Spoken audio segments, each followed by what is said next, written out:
আপু, তুমি আমাকে এভাবে কিস করলে কেন? আরে, কিস তো করেছি মাত্র, সামান্য। অন্য কিছু তো করিনি। এর আগে এরকম বিহেভ দেখাচ্ছিস কেন?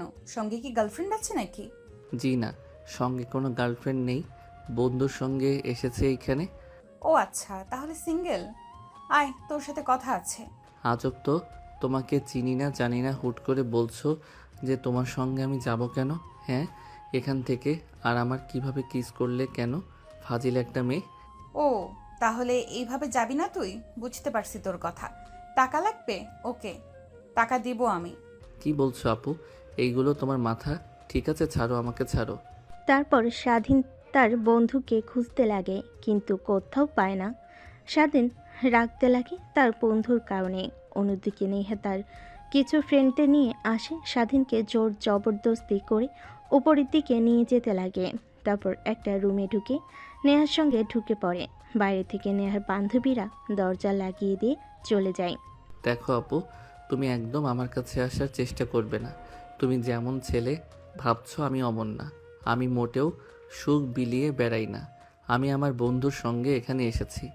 এটাই ফার্স্ট টাইম। যদি জানতাম যে নাইট ক্লাবে এসব হয় তাহলে কখনোই আসতাম না। হয়েছে, আর মিথ্যা কথা বলতে হবে না। সব ছেলেরা একই কথা বলে। দেখো আপু, তুমি মাতাল হয়ে আছো।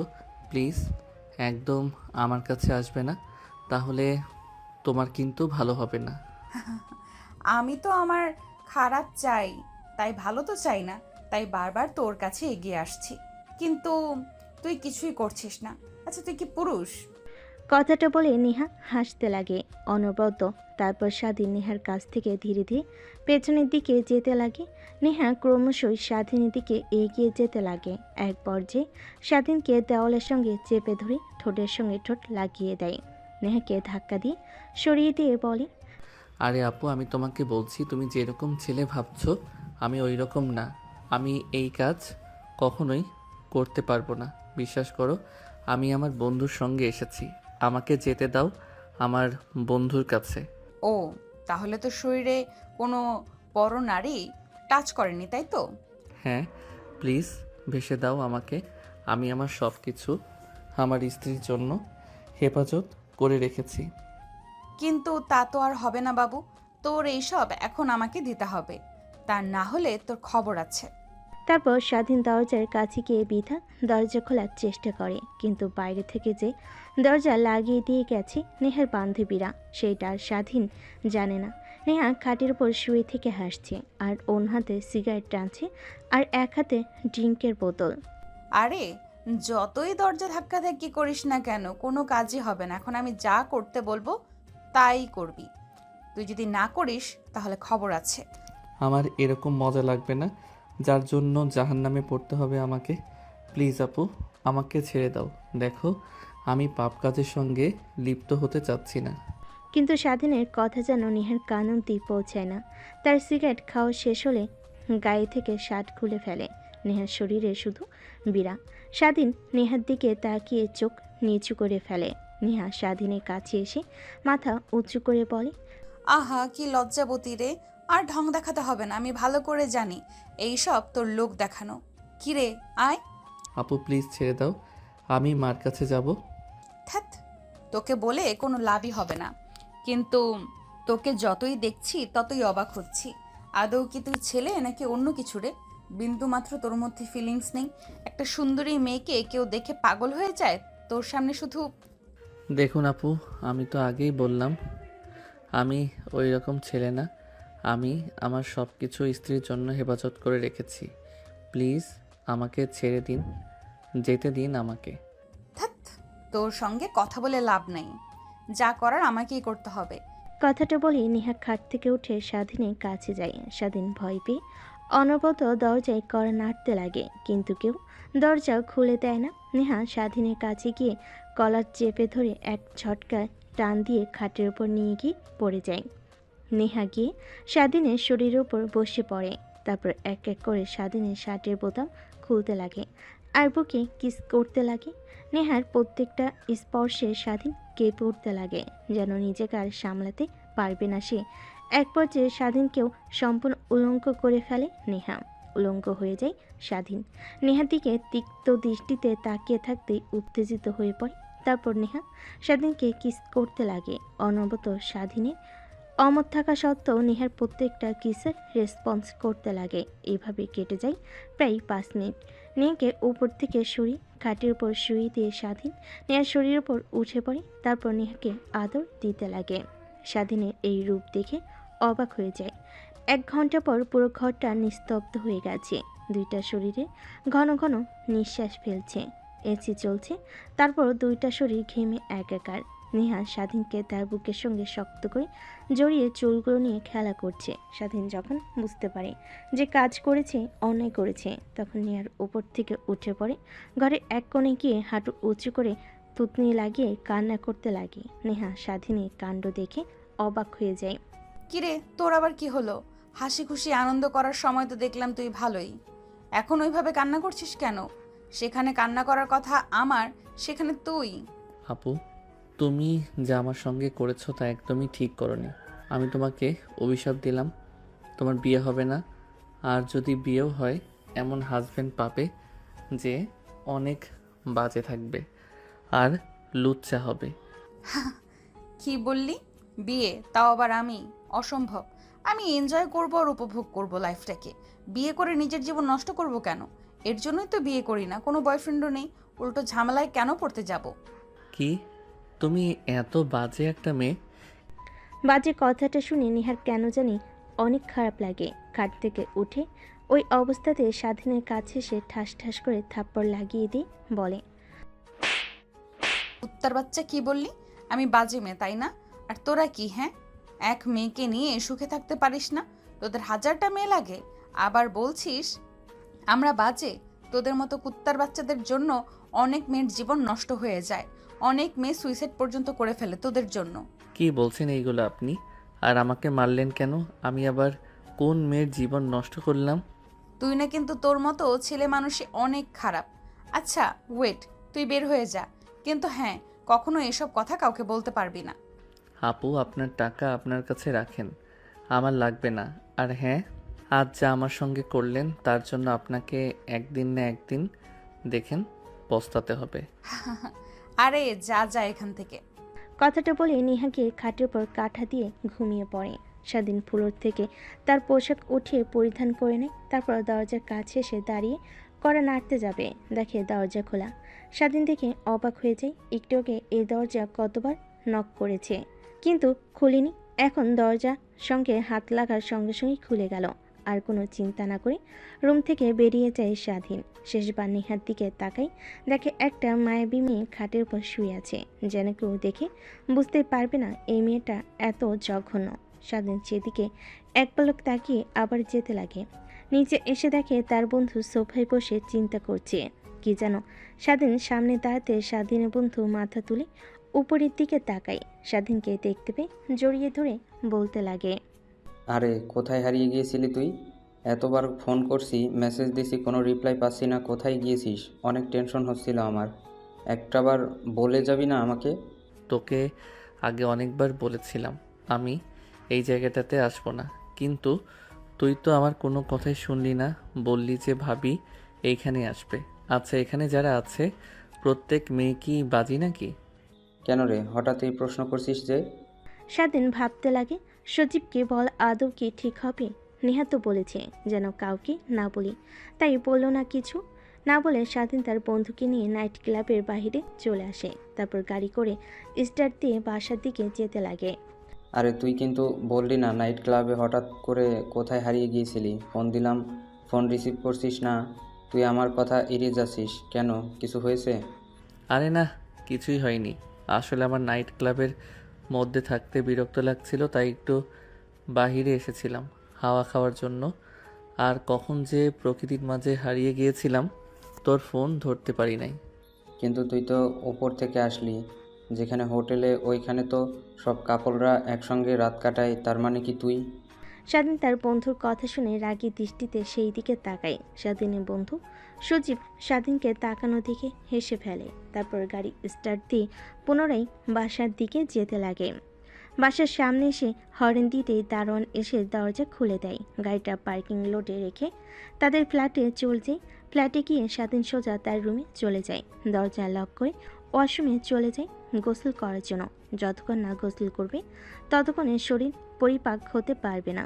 তারপর গোসল করে বাইরে বের হয়ে মাথার চুল তোয়ালে দিয়ে মুছতে লাগে।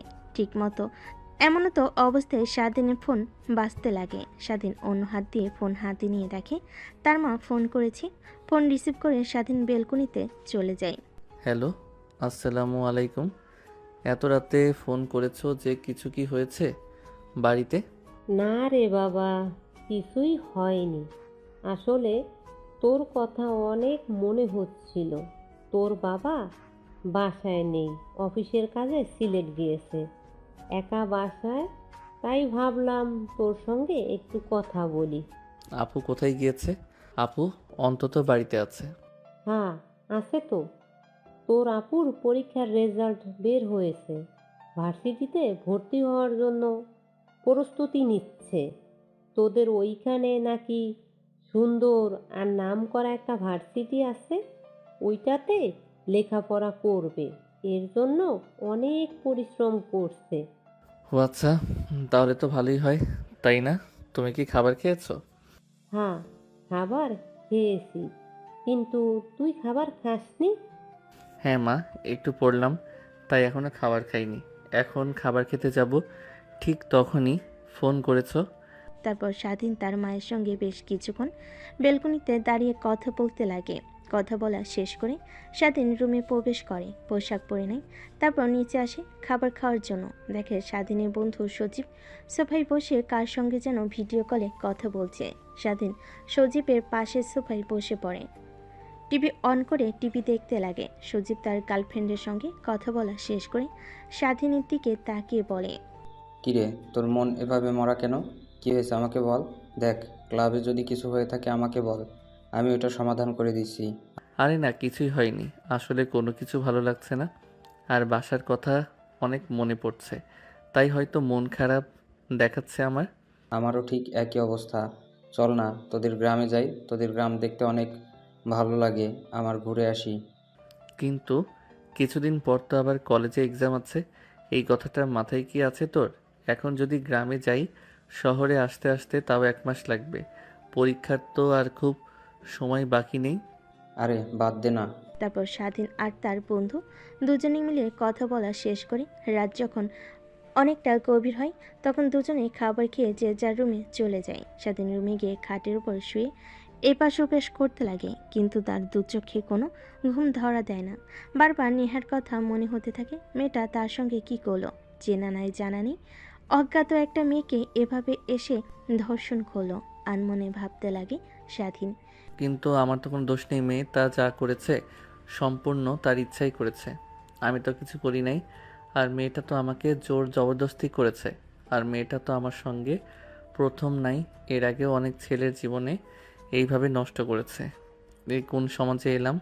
আমরা গ্রামে ছিলাম, ভালো ছিলাম। গ্রামে সব মেয়েরা ছেলেদের দেখে ভয় পেত, শহরে দেখি পুরোটাই ভিন্ন। শহরের মেয়েদের দেখে ছেলেরা ভয় পায়। এসবই কথা ভাবতে লাগে স্বাধীন 3 মাস পর। আচ্ছা বাবা, তোর বোন তো তোদের এই শহরে ইউনিভার্সিটিতে চান্স পেয়েছে। দুই ভাই বোন একই বাসায় থাকতে পারিস না? দুজনে আলাদা থাকিস কেন? আরে মা, তোমার যে বজ্জাত ছেলে, আমি কতবার করে ফোন করে বলি, ভাই আমার বাসায় আয়, ও আসেই না। একটা ফ্ল্যাট নিয়ে আমি আর আমার এক বান্ধবী থাকি, 2টা রুম ফাঁকাই পড়ে থাকে, ও এসে থাকতে পারে না। আরে আপু, তুমি তোমার বান্ধবীকে নিয়ে থাকো, ওইখানে আমি গেলে তোমার বান্ধবী কি মনে করবে বলো তো? এর কারণেই আমি যাই না। আরে না, কিছুই মনে করবে না। এইভাবে খাওয়া দাওয়ার পর্ব শেষ হয়। তারপর যে যার রুমে গিয়ে ঘুমিয়ে পড়ে। পরের দিন সকালবেলা স্বাধীন আর তার বোন ঘুম থেকে উঠে রওনা হয় ঢাকার উদ্দেশ্যে। প্রায় 4 ঘন্টা পর ঢাকায় এসে পৌঁছে স্বাধীনের বোন। স্বাধীনকে জোরাজুরি করতে লাগে, কারণ তার হাতে বড় একটা লাগেজ ছিল যা একা পরিবাহী করতে পারবে না। তার বোনের অনেক জোরাজুরিতে লাগেজ নিয়ে স্বাধীন তার বোনের বাসায় যায়। কলিং বেল দিতেই একটু পরে একটা মেয়ে এসে দরজা খুলে দেয়। স্বাধীন সামনের দিকে তাকিয়ে ভয় পেয়ে যায়। মেয়েটাকে দেখে কিছুটা পিছিয়ে সরে যায়। আরে এখানে দাঁড়িয়ে আছিস কেন? আয়, বাসার মধ্যে আয়। না আপু, আমি বাসার ভিতরে প্রবেশ করব না। আমায় যেতে হবে আমার হোস্টেলে। তুমি যাও, আর ভাই কোনো সমস্যা হলে আমাকে ফোন করো। রাস্তার অপোজিট সাইডে আমার হোস্টেল। দেখ কি বলছি, রাগ উঠাস না, কিছু খেয়ে তারপর যাস। স্বাধীন অনবরত নাক করতে লাগে, কিন্তু তার বোন স্বাধীনের কোনো কথা না শুনে রুমের ভিতর নিয়ে যায়। দরজা লাগিয়ে খাবার টেবিলে বসে স্বাধীন অপেক্ষা করতে লাগে। স্বাধীনের বোন কিচেন রুমে যেতে নেহা এসে স্বাধীনের পাশে বসে পড়ে। তুই সামিয়ার ছোট ভাই। নেহার কথা শুনে স্বাধীন মাথা দিয়ে হ্যাঁ বোঝায়। এইটা তোর সঙ্গে কি করলাম আমি? প্লিজ সামিয়াকে কিছু বলবি না, ও আমাকে ভুল বুঝবে। না, আমি আপুকে সব কথা বলে দেব। আর তুমি একটা বাজে মেয়ে, তোমার সঙ্গে আমার আপুকে রাখবো না। তোমার সঙ্গে থাকতে নিলে আমার আপু তোমার মতো খারাপ হয়ে যাবে। প্লিজ সামিয়াকে এসব কথা বলিস না। আর ওই দিন তোর সঙ্গে ভুল করে এসব করে ফেলেছি। আসলে আমিও ফার্স্ট টাইম গিয়েছিলাম নাইট ক্লাবে, ড্রিঙ্ক করে মাতাল হয়ে গেছিলাম, তারপর তোকে কিস করেছিলাম। কি? বাট তোমাকে দেখে আমার বিন্দুমাত্র মনে হয়নি যে তুমি প্রথমবার এসেছো। বিশ্বাস কর, সত্যি বলছি, ওই বাড়ি আমার প্রথম ছিল। নেহার কথাটা শেষ হওয়ার আগেই স্বাধীন বোন হাতে 3 কাপ কফি বানিয়ে সেইখানে আসে। তারপর নেহাকে উদ্দেশ্য করে বলে, কি রে, তুই আমার ভাইয়ের সঙ্গে কি কথা বলছিস? ও অনেক লাজুক, অচেনা কোনো মানুষের সঙ্গে কথা বলে না একদমই। তা তো দেখতেই পাচ্ছি নিজ চোখে। আচ্ছা, তুই যে বলতি তোর ভাই আছে, রাস্তার অপোজিট সাইডে একটা হোস্টেলে থাকে, কখনো আমার সঙ্গে দেখা করিসনি, এটা কি তোর ভাই? হ্যাঁ। তারপর নেহা স্বাধীনের বোন 3 জনে বসে আড্ডা দিতে লাগে। অনেকটা সময় পার হয়ে যায়। এমন সময় নেহা বলে ওঠে, আচ্ছা, একটা কাজ করলেই তো পারিস নাকি? তোর ভাইকে আমাদের সঙ্গে রাখলি। ও তোর ভাই, আমারও ভাই। আমাদের তো এমনিতেই 2টা রুম ফাঁকা পড়ে থাকে। হোস্টেলে থাকে, কি খায় না খায়, এমনিতেই অনেক চিকনা। নেহার কথা শুনে স্বাধীন বেশম খেয়ে ওঠে। নেহা জগ থেকে গ্লাসে পানি ঢেলে স্বাধীনের দিকে এগিয়ে দেয়। স্বাধীনের বোন মাথায় হাত বুলিয়ে দিতে লাগে। কি রে, তোর আবার কি হলো? আচমকা বেসন খেয়ে উঠলি কেন? আর নেহা তো ঠিকই বলেছে, তুই হোস্টেলে থাকিস, কি খাস না খাস, এর থেকে আমাদের এখানেই থাকিস। দেখো, আমি ছেলে মানুষ, তোমার হয়তোবা কোনো সমস্যা না হতে পারে আপু, কিন্তু তোমার বান্ধবীর সমস্যা হতে পারে। আমি হোস্টেলে ভালো আছি। আরে না, আমার কিছুই হবে না। সামিয়া যেমন তোমার বোন, ঠিক আমিও তোমার বোনের মতোই। আপনি বোন না অন্য কিছু, সেই কথা না বললাম।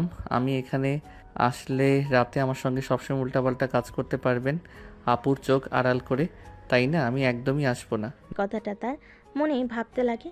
স্বাধীন ঠিক তখনই পাশ থেকে স্বাধীনের বোন আবার বলে ওঠে, কি রে, তুই আবার কি ভাবছিস? যা বলেছি তাই তোকে করতে হবে, কোথাও যেতে দিব না, এখানেই থাকবি। আর হোস্টেল থেকে আগামীকাল গিয়ে সব কিছু নিয়ে আসবি। না আপু, আমি এইখানে একদমই থাকতে পারবো না। কেন থাকতে পারবি না তুই? দেখ, আমি যা বলেছি তোকে তাই করতে হবে, না হলে মা বাবাকে বলে দিব তোকে যেন পড়াশোনা করতে কোনো প্রকার টাকা না দেয়। আপু, ওইখানে আমার বন্ধু আছে, ওর সঙ্গে থাকি। আর এখানে আসলে তো আড্ডা দেওয়ার মতো কেউ নেই, তাই এখান থাকতে পারবো না। ও আচ্ছা, এ ব্যাপার। তা আমাদের পাশের রুমটা তো সবসময় খালি পড়ে থাকে, ওটাতে না হয় ও থাকলো, সমস্যা নেই, ওকেও নিয়ে আসিস কাল। হ্যাঁ? কিন্তু কোনো কিন্তু না, যা বলেছি তাই করবি। আমরা 2টা মেয়ে এক ফ্ল্যাটে থাকি, কোনো সময় যদি কিছু হয়ে যায় তখন তোরা থাকলে আমাদের সঙ্গে আমাদেরও সেফটি হলো, তোরাও আমাদের সঙ্গে থাকতে পারলি। কথাটা বলে স্বাধীনের বোন কফির মগ নিয়ে কিচেন রুমে চলে যায়। অন্যদিকে স্বাধীন নেহার দিকে তাকাতে নেহা মুচকি একটা হাসি দিয়ে সেখান থেকে উঠে চলে যায়। স্বাধীন মুচকি হাসির মানে বুঝতে পারে না, সেইখানে ধ্যান মেরে বসে থাকে।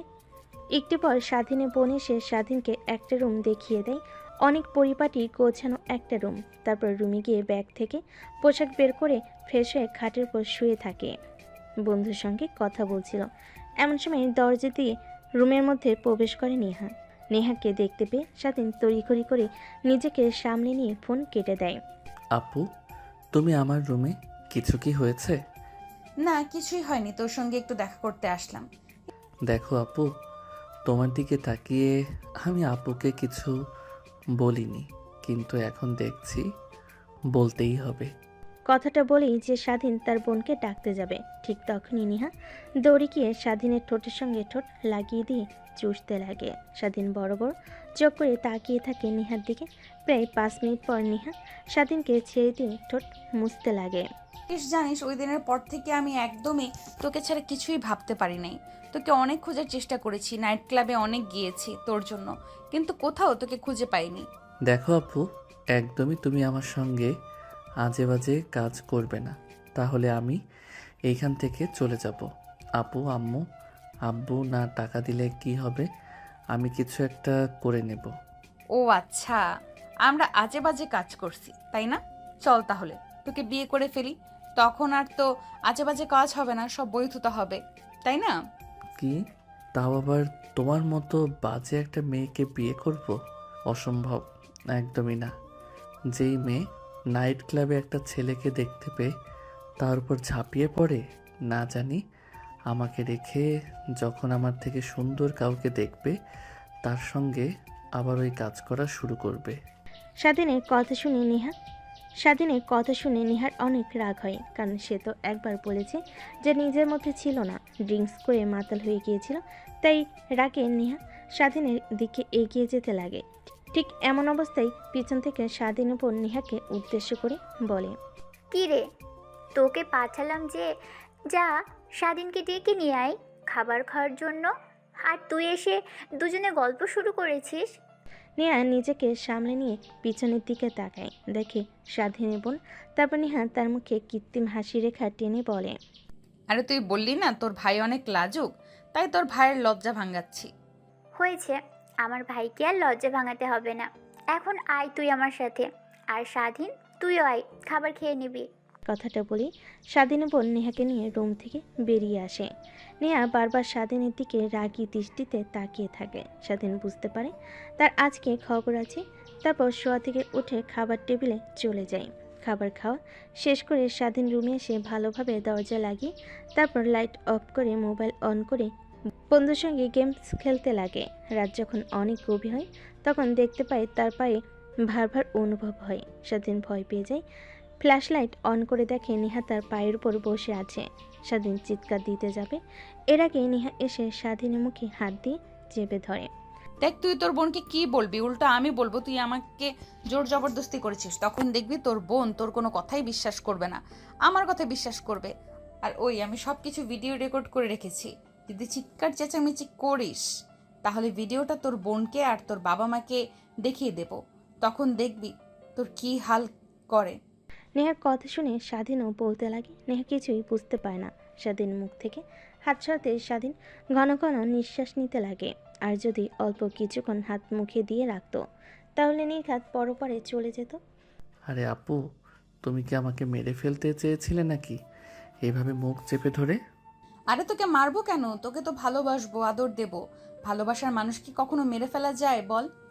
আপু, তুমি হয়তোবা ভুলে যাচ্ছ যে আমি তোমার থেকে 4 বছরের জুনিয়র।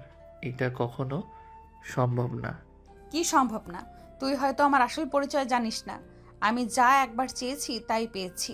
আমি এখানে তোর বোনের সঙ্গে মা বাবার সঙ্গে রাগ দেখিয়ে তাদের সঙ্গে অভিমান করে এইখানে এসে রয়েছি।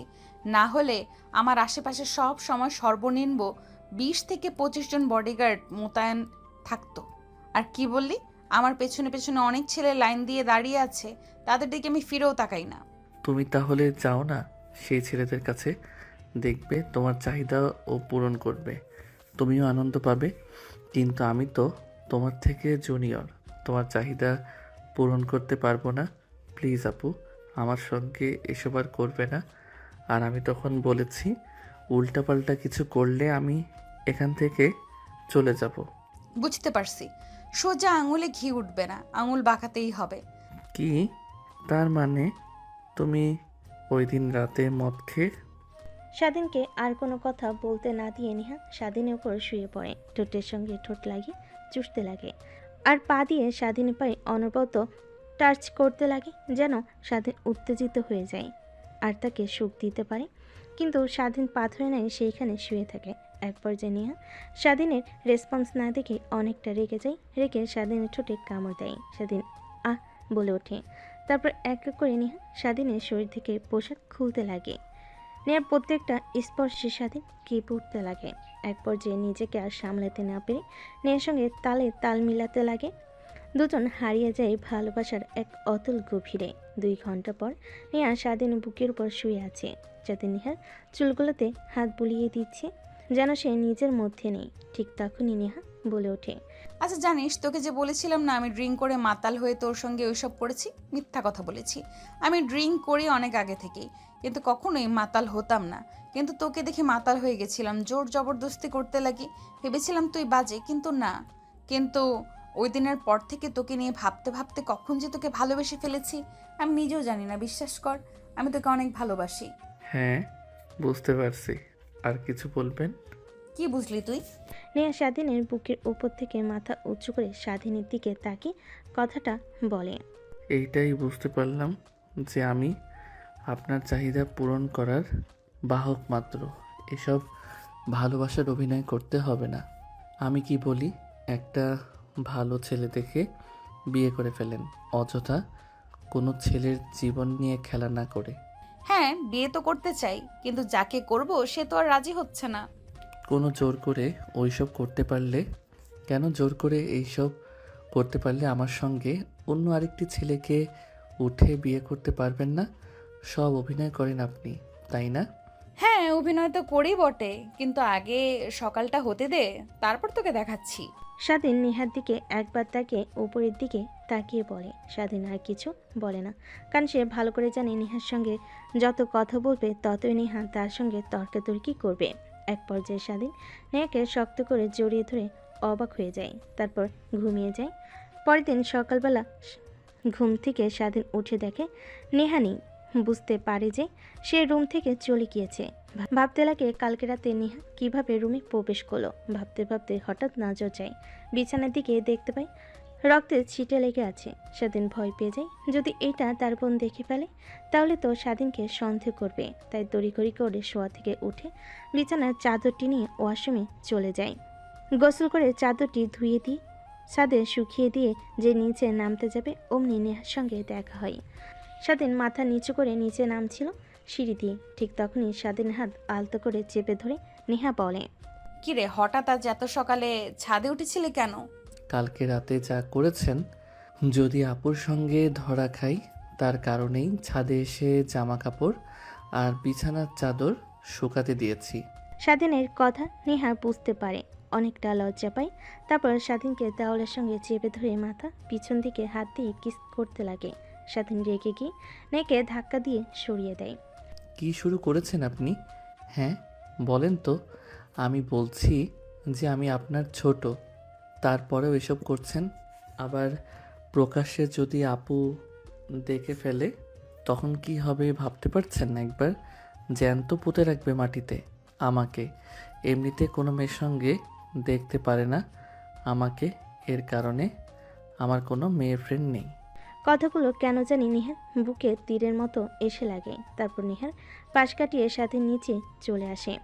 তারপর স্বাধীন রুমে গিয়ে জামা কাপড় পরে নেয়। রুমে বসে বন্ধুর সঙ্গে কথা বলছিল, তখন স্বাধীনের বোন এসে খাবার খাওয়ার জন্য বলে।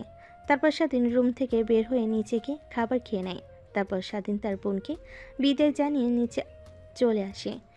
তখনই নেহা এসে স্বাধীনের হাত চেপে ধরে। স্বাধীন নেহার কাছ থেকে তার হাত সরানোর চেষ্টা করে। ঠিক তখনই নেহা স্বাধীনের দিকে রাগী দৃষ্টিতে তাকায়। স্বাধীন নেহার তাকানো দেখে ভয় পেয়ে চুপসে যায়। তারপর একটা রিক্সা দাঁড় করিয়ে নেহা উঠে পড়ে, সঙ্গে স্বাধীনও। তারপর রিক্সাওয়ালা মামাকে কাজী অফিসের কথা বলতে স্বাধীন অবাক হয়ে যায়।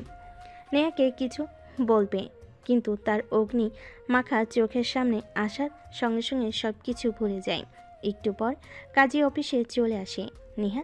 স্বাধীনকে কাজী অফিসের সামনে দাঁড় করিয়ে কথায় যেন চলে যায়।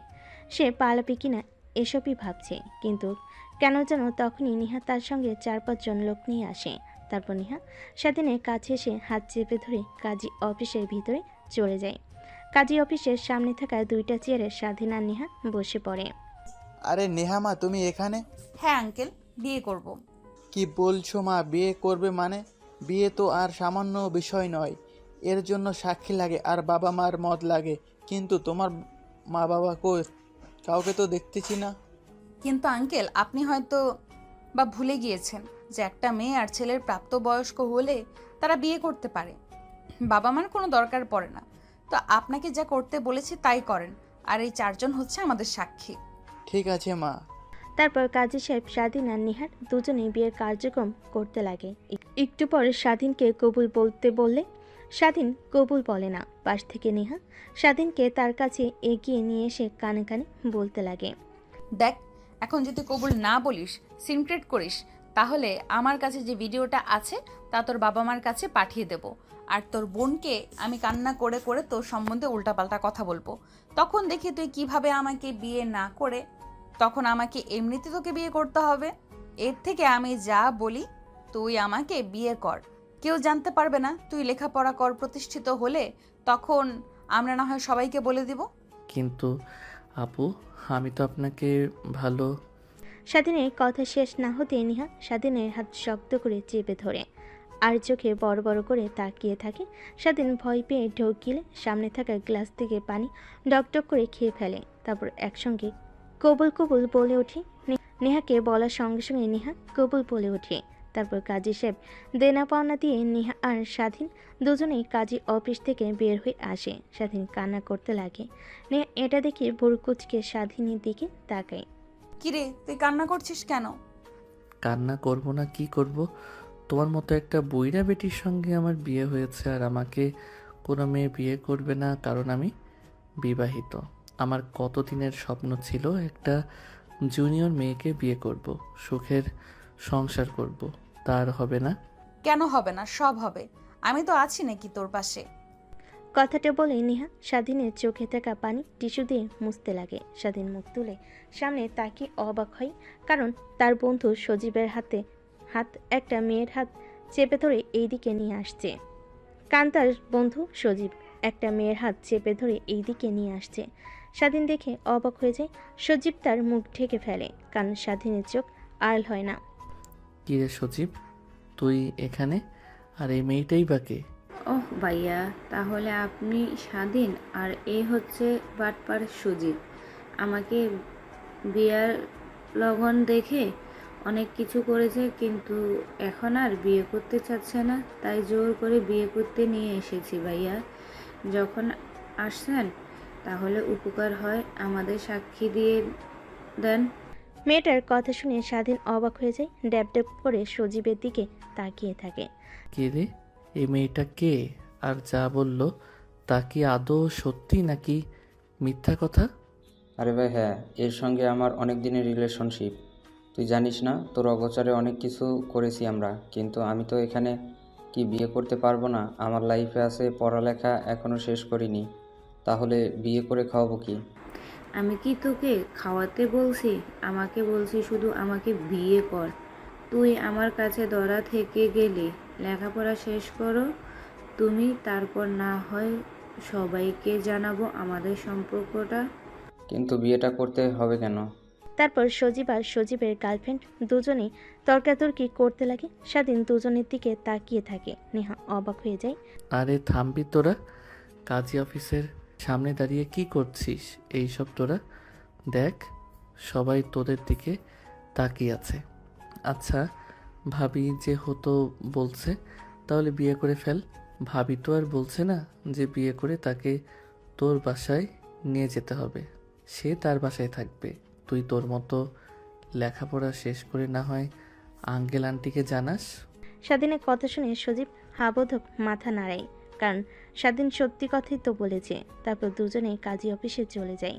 কাজী সাহেব নেহা আর স্বাধীনকে দেখতে পেয়ে বলে, এবার কি এখন কি তোমাদের ডিভোর্স লাগবে নাকি? কারণ এখন তো বিয়েকে সবাই খেলনা মনে করে। সজীব আর নেহা কাজী সাহেবের দিকে ড্যাব ড্যাব করে তাকিয়ে থাকে, আবার স্বাধীনের দিকেও তাকিয়ে থাকে। স্বাধীন পরিস্থিতি স্বাভাবিক করার জন্য বলে, আরে আঙ্কেল না, এ যে আমার বন্ধু, এ বিয়ে করবে, এর জন্য এসেছি সাক্ষী হিসেবে। ও আচ্ছা, তাই বলো। আমি আবার উল্টো পাল্টা চিন্তা করেছি। তা বস তোমরা। স্বাধীন আর নেহা সজীব আর সজীবের গার্লফ্রেন্ড বসে পড়ে। তারপর কাজী সাহেব বিয়ের কার্যক্রম শুরু করে বিয়ে পড়ানো শুরু করে। বিয়ে পড়ানো শেষ হলে বাহিরে চলে আসে স্বাধীনের দিকে। সজীব ড্যাপ ড্যাপ করে তাকিয়ে থাকে। স্বাধীন এটা দেখে পরিস্থিতি সামলানোর জন্য বলে, আরে ভাই, এইভাবে তাকিয়ে আছিস কেন? কোনো লাভ হবে না, বুঝলি? এখন চল, ট্রিট দিতে হবে আমাদের। বিয়ে করেছিস না? সেটা না হয় বুঝতে পারলাম, বাট কাজী সাহেব তোমাদের দুজনকে দেখে ওই কথা বললো কেন? ডিভোর্সের কথা, আবার বিয়ের কথা? আরে উনি আমাদের হয়তোবা অন্য কেউ ভেবে নিয়েছে। বাদ দে, চল এখন। না না না, যাওয়া যাবে না। আগে এটার উত্তর দে, তারপর। আচ্ছা আপু, আপনি বলেন তো কি হয়েছে? তারপর সজীবকে নেহা সব কথা খুলে বলে তাদের বিয়ের কথা। শুধুমাত্র সজীব কথাটা শুনে হাসতে লাগে। স্বাধীনের অনেক রাগ হতে লাগে। সজীবের কাছে গিয়ে একটা ঘুষি মেরে বলতে লাগে, দেখ, তোর বিয়ের কথা আমি জানি, আমার বিয়ের কথা তুই।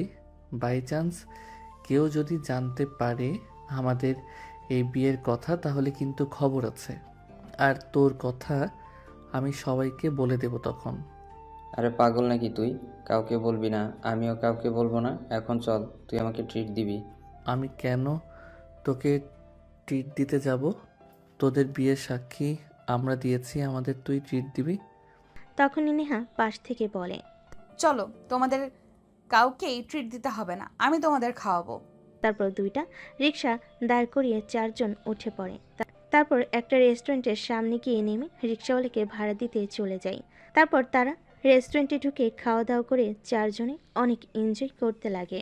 দেখতে দেখতে অনেকটা সময় পার হয়ে যায়। তারপর চারজন রেস্টুরেন্ট থেকে বের হয়ে রিক্সা নিয়ে পুরো শহরটা ঘুরতে লাগে। এমন সময় স্বাধীনের ফোন বাজতে লাগে। পকেট থেকে ফোন বের করতেই নেহা একটু কৌতূহল নিয়ে হাত থেকে ফোন কেড়ে নিয়ে দেখে আপু লেখা। বুঝতে পারে সামিয়া ফোন করেছে, তাই স্বাধীনের দিকে এগিয়ে দেয়। স্বাধীন নেহাকে চোখ বাঁকিয়ে প্রশ্ন করে, এখন আপুকে কি বলবো বলেন?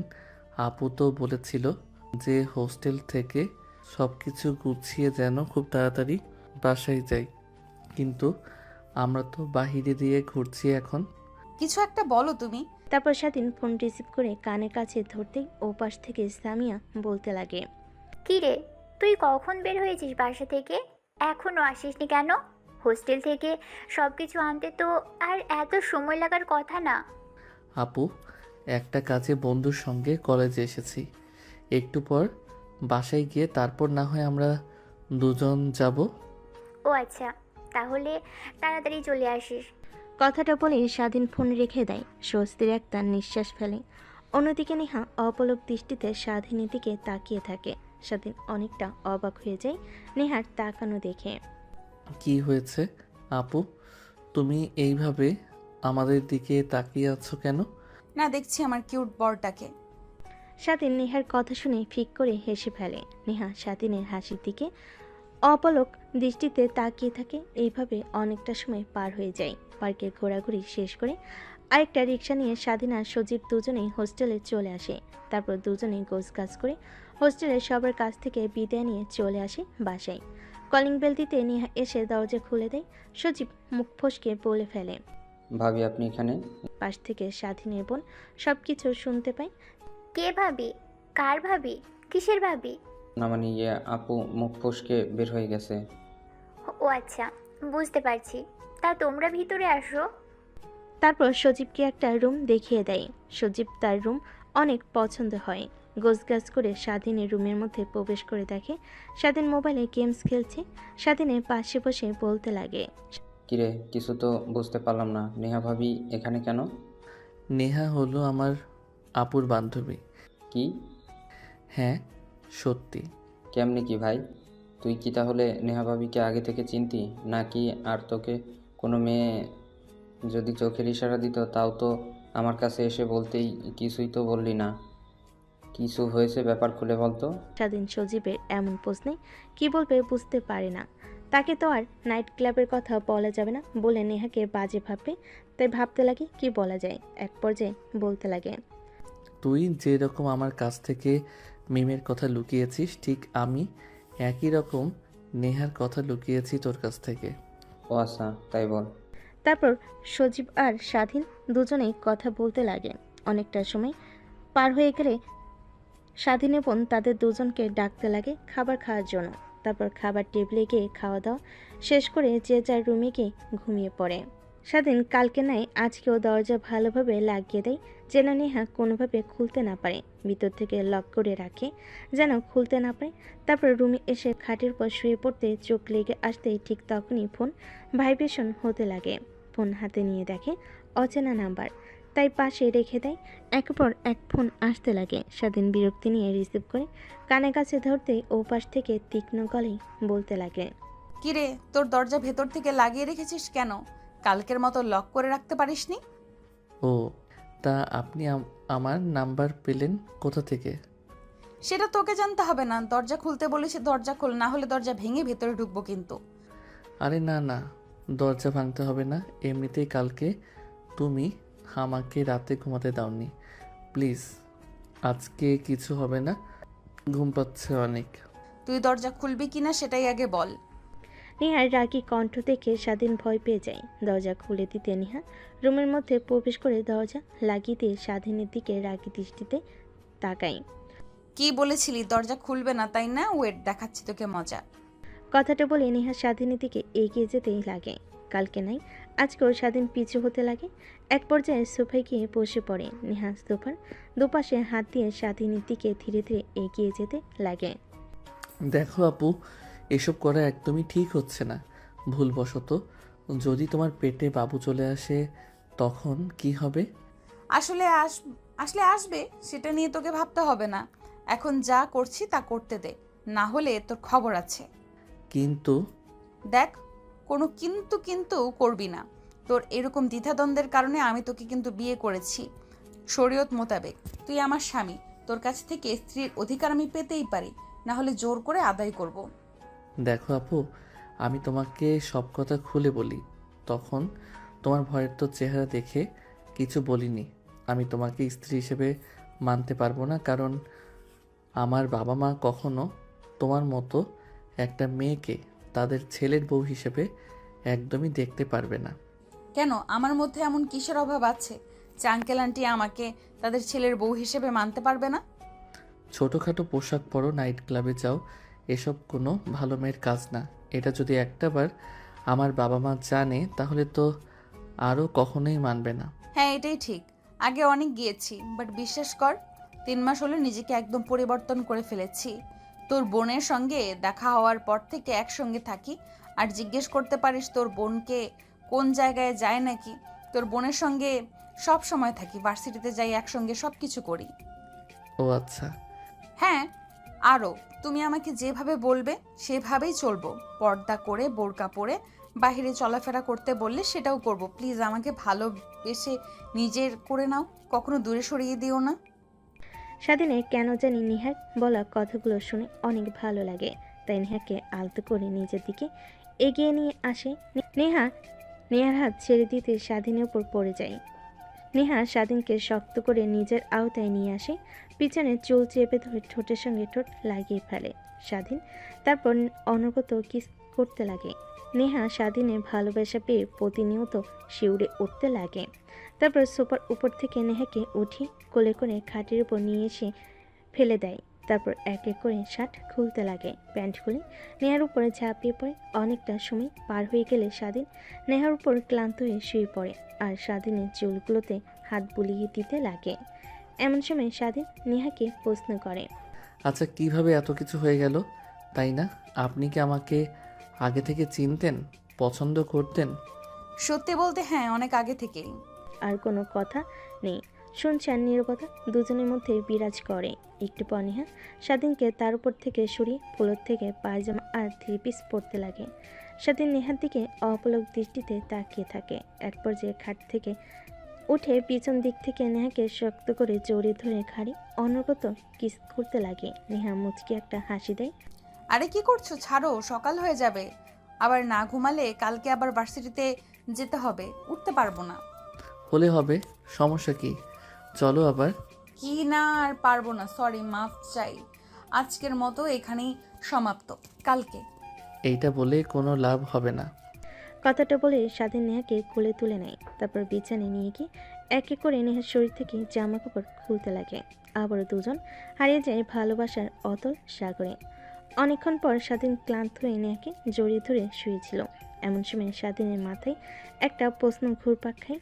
নেহার দিকে তাকিয়ে ছোট্ট করে একটা আলতো করে কিস করে বলতে লাগে, একটা প্রশ্ন করব, যদি কিছু মনে না করো। কেন? একটা কেন, হাজারটা প্রশ্ন করো, আমি সব প্রশ্নের উত্তর দিব নির্দ্বিধায়। আচ্ছা, আপনি কি এতিম না আপনার ফ্যামিলি আছে? আমার ফ্যামিলি আছে, বাবা মা ভাই বোন সবাই আছে। তাহলে একা থাকেন কেন? আর আপু বলল যে আপনার কথা মা বাবার কাছে, আপনি নাকি আপনার মা বাবার সঙ্গে অভিমান করে রয়েছেন। হ্যাঁ, কিন্তু কেন? তুমি যেহেতু আমার স্বামী, তোমাকে সব কথা বলার অধিকার আছে। আমার বাবা হলো এই শহরের নামকরা বিজনেসম্যান, নাম্বার 1 কোম্পানির মালিক ইমরান চৌধুরী। তুমি হয়তোবা নাম শুনেছো। হ্যাঁ, শুনেছি তো, অনেক কোটিপতি বাংলাদেশের নাম্বার 1 কোম্পানির মালিক। হ্যাঁ, কিন্তু এটাই হলো আমার শত্রু। প্রতিনিয়ত বাবার রুলস ফর্মালিটি মেনে চলতে তার বডিগার্ড সর্বক্ষণ আমাকে পাহারা দেয়। আমার যা একদমই ভালো লাগে না, আর তাদের লাইফস্টাইল আমার অনেক বাজে লাগে। তাই সাধারণ মানুষের মতো জীবনযাপন করতে চাই। বাবাকে বলতে নিলে সে বলে তার অনেক শত্রু, আমার বিপদ হবে, তাই সে আমাকে একা ছাড়তে চায় না। তাই বাবা মার সঙ্গে ঝামেলা করে আমি বাসা থেকে বের হয়ে আসি। তারপরে শহরে এসে এই বাসা কিনে এখানে উঠি। তারপর ভার্সিটিতে গেলে তোমার বোনের সঙ্গে আমার পরিচয় হয়। সেই থেকেই আমরা দুজন একসাথেই থাকি। ও আচ্ছা, তাহলে এই ব্যাপার। আঙ্কেল তো ঠিকই বলেছে, কারণ কোটি কোটি টাকার মালিক হলে তার শত্রু অনেক থাকে। তোমার কোনো ক্ষতি হতে পারে যদি কেউ জানতে পারে তুমি এখানে আছো। আরে কিছুই হবে না, বাইরের মানুষ খুব একটা আমাকে চেনে না। তারপর অনেক কথা বলতে লাগে। নেহা স্বাধীনকে অনেকটা সময় পার হয়ে গেলে নেহার শরীরের ওপর থেকে স্বাধীন উঠে পড়ে। নেহা ফুলোর থেকে পায়জামা আর 3 পিস পরিধান করে নেয়। স্বাধীন ওয়াশরুমে চলে যায় গোসল করার জন্য। বাহিরে এসে দেখে নেহা নেই, বুঝতে পারে তার রুমে চলে গেছে। তারপর ঘুমিয়ে পড়ে। পরের দিন সকালবেলা স্বাধীন ঘুম থেকে উঠে তার বন্ধু সজীবের ডাকে, কিরে শালা, আর কত ঘুমাবি? রাতে বুঝি ভাবির সঙ্গে বাসর করেছিস? তোর কপাল আর আমার কপাল, তুইও করলি বাসর আর আমিও ফোনে করলাম ভিডিও কলে। মানে? এত মানে জানতে হবে না তোর এখন, ওঠ তাড়াতাড়ি ফ্রেশ হয়ে নিচে আয়। আপু খাবার খাওয়ার জন্য ডাকছে, আর আজকে কলেজে যাব, অনেক দিন হলো যাওয়া হয় না, সামনে তো আবার এক্সাম। তারপর স্বাধীন শোয়া থেকে উঠে ওয়াশরুমে চলে যায় ফ্রেশ হওয়ার জন্য। ফ্রেশ হয়ে বাইরে এসে খাবার টেবিলে এসে চেয়ার টেনে বসে পড়তেই স্বাধীনের বোন স্বাধীনকে খাবার সার্ভ করতে করতে বলে, তাহলে এর জন্যই আমার কাছে তুই থাকতে চাচ্ছিলি না? নিজের মতো চলাফেরা করবি, ঠিকমতো কলেজ করবি না, ঘুমাবি, রাতভর গেমস খেলবি। কি যে বলো আপু, আসলে আজকে অনেক রাত অবধি পড়ে ঘুমিয়েছি, তাই ঘুম থেকে উঠতে লেট হয়েছে আমার। স্বাধীনের কথা শুনে পাশ থেকে মুচকি মুচকি হাসতে লাগে নেহা। সঙ্গে সজীব খাবার খাচ্ছিল। ঠিক তখনই বাম হাতে ব্যথা অনুভব করে। পাশে তাকিয়ে দেখে নেহা অনবরত তার বাম হাতের স্বাধীনের বাম হাতে চিমটি কাটছে, কিন্তু কিছু বলতে পারছে না, সহ্য করে নিচ্ছে। এক পর্যায়ে হাত সরিয়ে নেহার দিকে রাগী দৃষ্টিতে তাকাতে নেহা স্বাধীনকে চোখের ইশারা দিয়ে খাবার খেতে বলে। তারপর খাওয়া দাওয়া শেষ করে স্বাধীন তার রুমে চলে যায়। কলেজে পরিধানকৃত পোশাক পরে কলেজের উদ্দেশ্যে বেরিয়ে পড়ে স্বাধীন আর সজীব। অন্যদিকে নেহা আর স্বাধীনের বোন তারাও চলে যায় ভার্সিটিতে। দেখতে দেখতে একসময় মনোযোগ দিয়ে ক্লাস করতে লাগে। কলেজ ছুটি হলে স্বাধীন সজীব কলেজের বাইরে এসে রিক্সার জন্য অপেক্ষা করতে লাগে। এই সময়টাতে রিক্সা পাওয়া অনেক চাপ। একটু পরে রিক্সা পেয়ে যায়। তারপর রিক্সা নিয়ে সোজা তাদের বাসায় চলে আসে। দেখতে পায় বাড়ির সামনে অনেকগুলো কালো গাড়ি দাঁড় করানো, সামনে অনেকগুলো বডিগার্ড দাঁড়িয়ে আছে। স্বাধীন কিছু একটা ইঙ্গিত পায়, কিন্তু সেদিকে কোনো পাত্তা না দিয়ে ভিতরে ঢুকতে যাবে তার আগে সব বডিগার্ডরা স্বাধীন আর সজীবকে আটকায়। আপনারা কেউ ভিতরে ঢুকতে পারবেন না, স্যার তার মেয়ের সঙ্গে দেখা করতে গিয়েছে, একটু পর না হয় আপনারা ভিতরে ঢুকতে পারবেন, স্যার বের হয়ে না আসা পর্যন্ত। কি বলছেন এগুলো? আমার বাসা, আমি যেতে পারবো না মানে? এক প্রকার রাগ দেখিয়ে ভিতর প্রবেশ করে স্বাধীন আর সজীব। তারপর সোজা বাসার ভিতর ঢুকে দেখে বসার রুমে বসে একটার মধ্য বয়স্ক লোক, দামি স্যুট আর প্যান্ট পরিহিত। স্বাধীন দেখে বুঝতে পারে এইটা নেহার বাবা। পাশ কাটিয়ে সোজা রুমে চলে যায়। ফ্রেশ হয়ে নিচে এসে দেখে এখনও লোকটা বসে আছে। স্বাধীন তার বোনের পাশে গিয়ে বসে পড়ে। তারপর স্বাধীনের বোন স্বাধীনের সঙ্গে পরিচয় করিয়ে দিতে লাগে। তারপর দেখো, আমি তোমাদের ভালোর জন্যই এসব করেছি, আর তোমরা উল্টো আমাকে ভুল বুঝেছ। অনেক কষ্ট পেয়েছি আমি। চলো তুমি আমার সঙ্গে বাসায়। তোমার যেমন ইচ্ছা তেমনভাবে চলাফেরা করবে। তোমাকে এখানে এভাবে দেখতে একদমই পারছি না, মা। বাবা, আমি এখানে অনেক ভালো আছি। যখন প্রয়োজন হয় তখন আমি একাই বাসায় চলে যাব। আর সময় সময় গিয়ে তোমার সঙ্গে মা, ভাইয়া আর ছোট বোনের সঙ্গে দেখা করে আসব। কিন্তু তুমি বাসায় যাবে না কেন, মা? এইটা তো একবার বলো না। এখানে একটা ভার্সিটিতে ভর্তি হয়েছি আমি, তাই লেখাপড়া রেখে তোমার সঙ্গে যেতে পারবো না। তোমাকে বিশ্বের নামকরা ভার্সিটিতে ভর্তি করব, মা। করব, মা। বিদেশে পড়ালেখা করবে, দেশে থাকতে হবে না।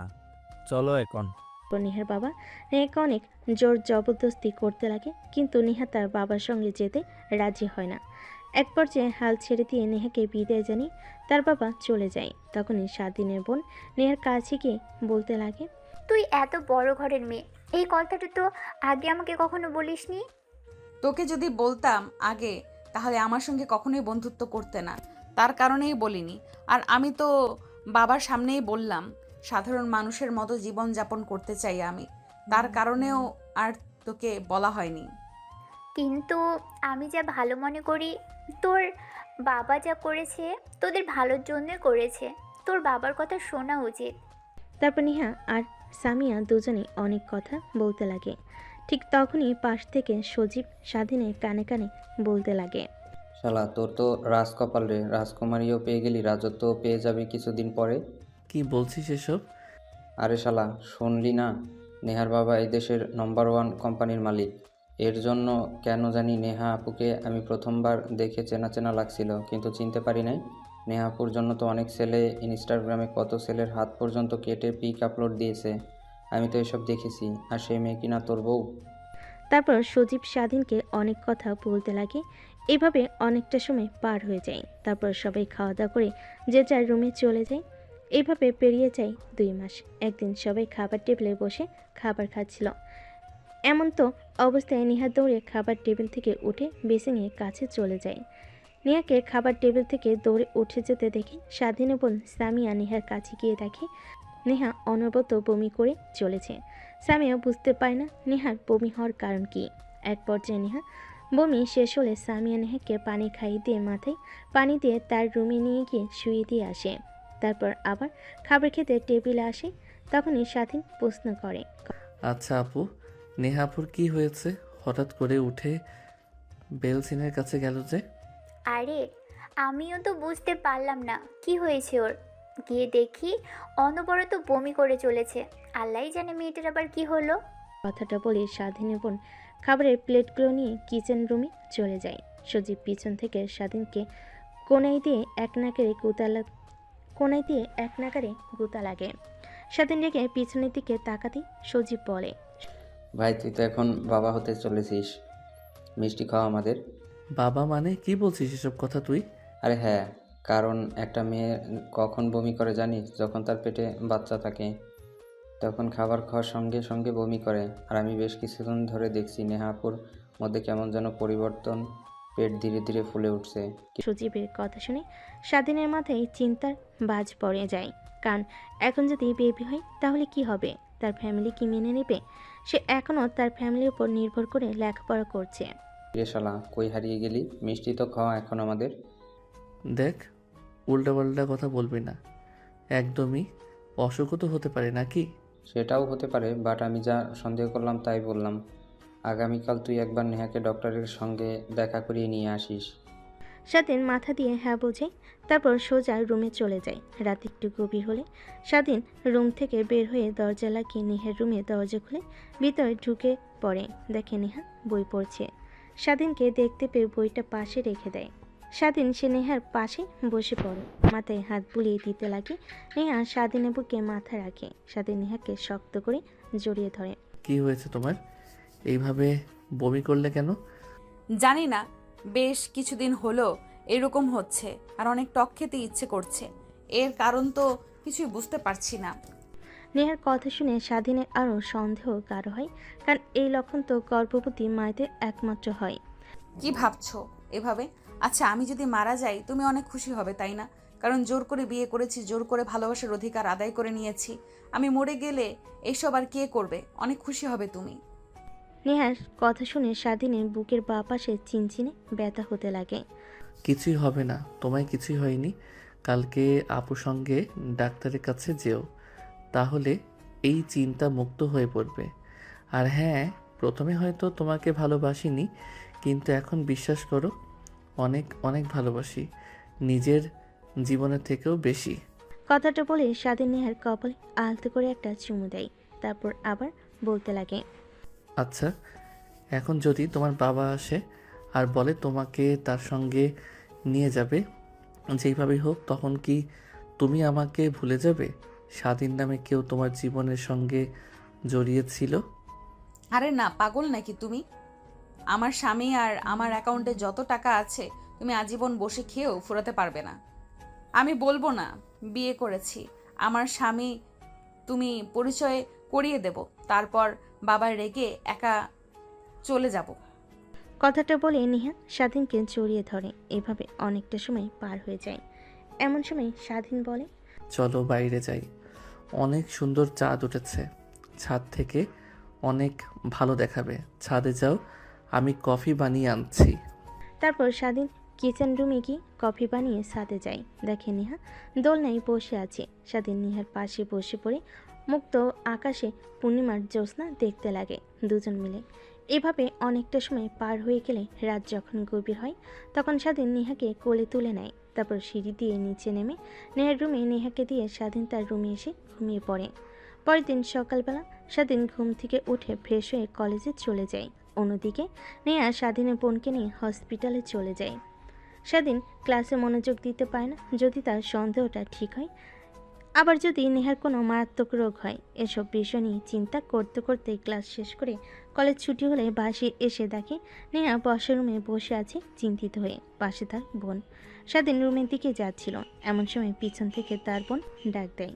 স্বাধীন বাধ্য ছেলের মতো তার বোনের সামনে গিয়ে দাঁড়ায়। স্বাধীনের বোন বসা থেকে উঠে স্বাধীনের গালে ঠাস ঠাস করে থাপ্পড় মারতে লাগে। এইটুকু ছেলে হয়ে বিয়ে করে ফেলেছিস, আবার বাবাও হতে চলেছিস। একটাবার কাউকে জানানোর প্রয়োজন মনে করলি না? ছি, আমার বলতেও ঘেন্না হচ্ছে। তুই আমার ভাই। স্বাধীন যা বোঝার বুঝে ফেলেছে। নেহা তার বোনকে সব কথা খুলে বলেছে। স্বাধীন মাটির দিকে তাকিয়ে থাকে, আরেকটা থাপ্পড় দিতে যাবে সামিয়া। এমন সময় নেহা এসে সামিয়ার হাত চেপে ধরে।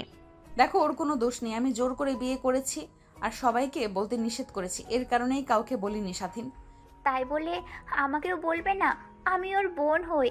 আমি কি তোদের সম্পর্কটা মেনে নিতাম না? উল্টো আমি মা বাবাকে বোঝাতাম। আর এখন কি বলবো? তার ছেলে লুকিয়ে বিয়ে করেছে, আবার বাচ্চার বাবা হচ্ছে। তখন বাবা মা কি বলবে বুঝতে পারছিস তোরা?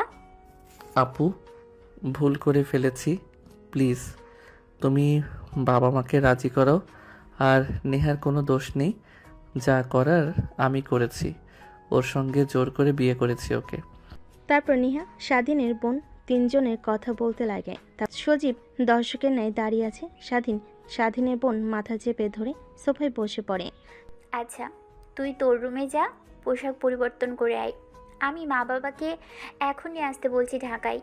স্বাধীন তার রুমে চলে যায় পোশাক পরিবর্তন করার জন্য। ওয়াশরুমে যায় ফ্রেশ হওয়ার জন্য। বাইরে এসে দেখে নেহা তোয়ালে হাতে নিয়ে দাঁড়িয়ে আছে। স্বাধীন নেহাকে কি বলবে কিছুই বুঝতে পারে না। নেহার হাত থেকে তোয়ালেটা নিয়ে মুখ মুছতে লাগে। নেহা বুঝতে পারে স্বাধীন অনেক অভিমান করে আছে তার উপর, কারণ সে এখন বেবি চায়নি। দেখো, এখানে তো আমাদের কোনো হাত নেই। স্বয়ং আল্লাহ তাআলা চেয়েছিলেন যে আমাদের এই সম্পর্কটা সবার মাঝে যেন প্রকাশ পায়। লুকিয়ে লুকিয়ে সম্পর্কটা চালানোর থেকে প্রকাশ পেয়ে সবার মাঝে, এটাই ভালো। আর তুমি নারাজ হয়ে থেকো না প্লিজ। আরে পাগলি, কি বলো? নারাজ হয়ে থাকবো কেন? আমি বাচ্চার বাবা হচ্ছি, এটা তো অনেক আনন্দের কথা, তাই না? আমি অনেক খুশি। বাট তোমাকে দেখে একটুও মনে হচ্ছে না। স্বাধীন খুশি হয়ে নেহাকে শক্ত করে জড়িয়ে ধরে উপরে তুলে ঘোরাতে লাগে। আরে নামাও নামাও, পড়ে যাবে, আর যে কেউ দেখতেও পারে। এখন আর দেখলে কোনো সমস্যা নেই, কারণ সবাই জেনে গেছে। হয়েছে, আর বলতে হবে না, চলো নিচে যাই, সবাই আমাদের জন্য অপেক্ষা করছে। তারপর নেহা আর স্বাধীন দুজনেই নিচে চলে আসে। এভাবে সময় কোথা দিয়ে পার হয়ে যায় বুঝতেই পারে না। সন্ধ্যা হতেই স্বাধীনের বাবা মা সবাই চলে আসে। ইমিডিয়েটলি খবর দেওয়াতে তার একটু চিন্তিত হয়ে আসে। রুমের মধ্যে ঢুকে স্বাধীন আর সামিয়াকে সুস্থ দেখে স্বস্তির নিঃশ্বাস ফেলে। বাবা, তোদের কিছু হয়নি তো? হঠাৎ করে তোরা তাড়াহুড়া করে খবর দিলি, কিছু কি হয়েছে তোদের? স্বাধীন কোনো উত্তর না দিয়ে মাথা নিচু করে ফেলে। তারপর স্বাধীনের বোন তার বাবা মাকে সব কথা খুলে বলতে লাগে। অনেক রাগ হতে লাগে। নেহার দিকে তাকিয়ে নিমিষেই সব রাগ মাটি হয়ে যায় তাদের, কারণ এত সুন্দর একটা মেয়ে। নেহা এগিয়ে এসে স্বাধীনের মা বাবার পা ছুঁয়ে সালাম করে। বেঁচে থাকো মা, বেঁচে থাকো। কিন্তু তোমরা যা করেছো একদমই কাজটা ঠিক করনি। তোমরা যদি আমাদের বলতে, আমরা ধুমধাম করে আয়োজন করে বিয়ে দিতাম। কিন্তু যা করার তো করেই ফেলেছো। এখন ছেলের বিয়ে না দেখে নানা হচ্ছি। কথাটা বলে সেইখানে থাকা সবাই হাসতে লাগে। ঠিক তখনই দরজার কলিং বেল বাজতে লাগে। স্বাধীনের বোন গিয়ে দরজা খুলে দেয়। তখনই হুড়মুড়িয়ে ভেতরে প্রবেশ করে নেহার বাবা মা, ভাই আর ছোট বোন। স্বাধীনের বাবা নেহার বাবাকে দেখে অবাক হয়ে যায়। দাঁড়িয়ে হ্যান্ডশেক করতে লাগে আর বলতে লাগে, আরে দোস্ত, তুই এখানে? আমারও তো একই প্রশ্ন, তুই এখানে কেন? আরে, এইটা হচ্ছে আমার মেয়ে আর এটা হচ্ছে আমার ছেলে। এরা দুজন এই বাসাতে থাকে। কি, তার মানে স্বাধীন তোর ছেলে? আর নেহা মামনি তোর মেয়ে। নেহার বাবা মাথা দিয়ে হ্যাঁ বোঝায়। তারপর স্বাধীনের বাবা আর নেহার বাবা দুজনেই হাসতে লাগে। তারপর সব পরিবার মিলে নেহা আর স্বাধীনকে মেনে নেয়। সবাইকে অনেক খুশি দেখে স্বাধীন আর নেহা দুজনেই অনেক খুশি হয়। দেখতে দেখতে রাত হয়ে গেলে নেহা আর স্বাধীন তাদের রুমে চলে যায়। স্বাধীন নেহার কাছে এসে খাটের উপর বসে থেকে বলতে লাগে, কখনো ভাবতেও পারিনি যে সব কিছু এইভাবে ঠিক হয়ে যাবে। ভেবেছিলাম যদি একবার কোনোভাবে আপু কিংবা বাবা মা জানতে পারে তাহলে আমার খবর আছে। হ্যাঁ, কিন্তু দেখো এখন সবাই কত খুশি। আমাদের সম্পর্কটা জানার পর থেকে আরও খুশি। তারা যখন জানতে পেরেছে যে নানা দাদা হতে চলেছে তারা। তারপর নেহা ড্রেসিং টেবিলের সামনে থেকে খাটের উপর এসে বসে। পরে স্বাধীন নেহাকে জড়িয়ে ধরে খাটের উপর শুয়ে পড়ে। না না, আর কিছুই হবে না, বলে দিলাম। হবে না মানে আজকে হবে। আজকে আমাদের দ্বিতীয় বাসরাত, কারণ আছে, সবাই মেনে নিয়েছে আমাদের। কথাটা বলে স্বাধীন ঝাঁপিয়ে পড়ে নেহার উপর। আর বাকিটা আপনাদের না জানলেও চলবে। যদি জানার খুব ইচ্ছে হয় তাহলে বিয়ে করে নেন।